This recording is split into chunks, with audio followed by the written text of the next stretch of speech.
Jeremias, Kabanata 3. Sinabi ni Yahweh, kapag ang isang babae ay pinalayas at hiniwalayan ng kanyang asawa at siya'y mag-asawa ng ibang lalaki, hindi na siya dapat tatanggapin ng unang asawa.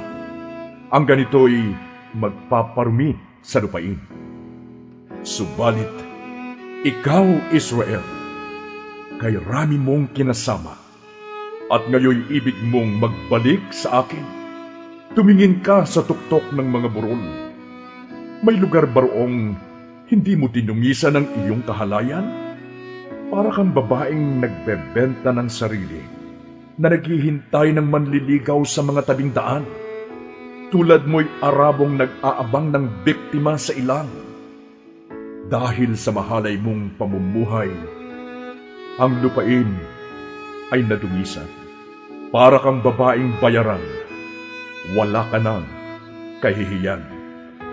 Dahil dito'y pinigil ko ang ulan at hindi pumatak kahit sa panahon ng tagsibol. At ngayon sinasabi mong, ako ang iyong ama na umiibig sa iyo mula pa sa pagkabata, at hindi magtatagal ang galit sa iyo. Ito'y pansamantala lamang. Iyan ang sinasabi mo, Israel. Ngunit ang iyong ginagawa ay pawang kasamaan.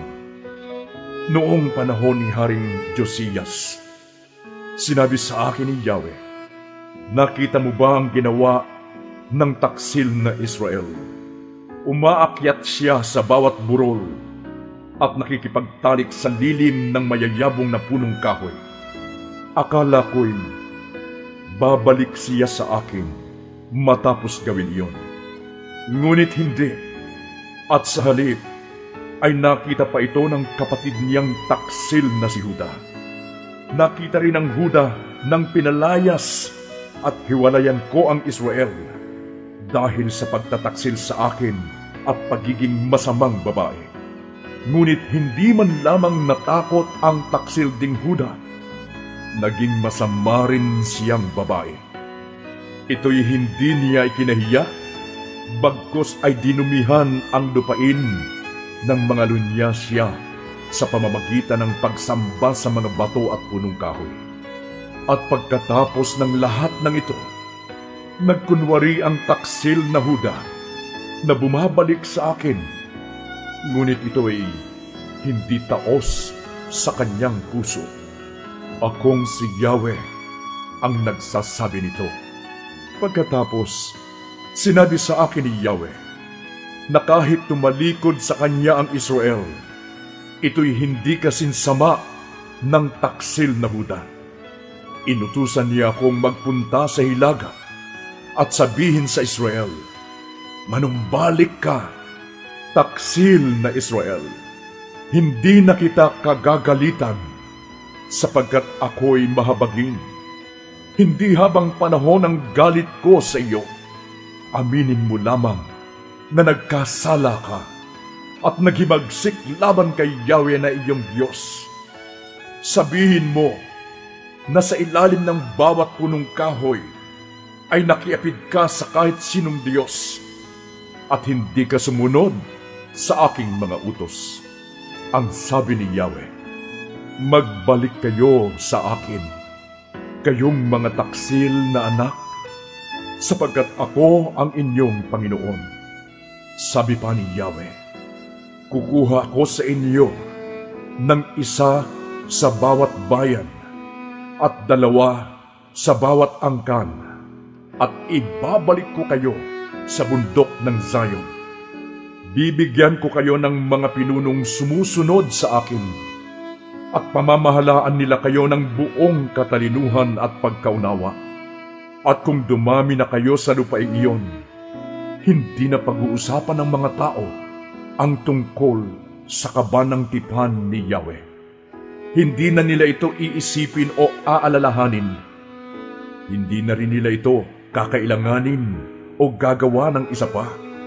Sa araw na iyon, ang Jerusalem ay tatawaging luklukan ni Yahweh. Lahat ng bansay magkakatipon doon upang sambahin ako. Hindi na nila gagawin ang kasamaang kanilang gustong gawin. Magkakaisa ang Israel at ang Huda. Magkasama silang babalik mula sa hilaga at maninirahan sa lupaing ibinigay ko sa inyong mga magulang upang maging kanila magpakailanman. Sinabi ni Yahweh, itinuring kitang anak, Israel, at binigyan ng lupaing pinakamainam sa lahat, sapagkat inakala kong kikilalanin mo akong ama at hindi ka natatalikod sa akin. Ngunit gaya ng taksil na asawa, iniwan mo ako. Hindi ka naging tapat sa akin. May narinig na ingay sa mga kaburulan.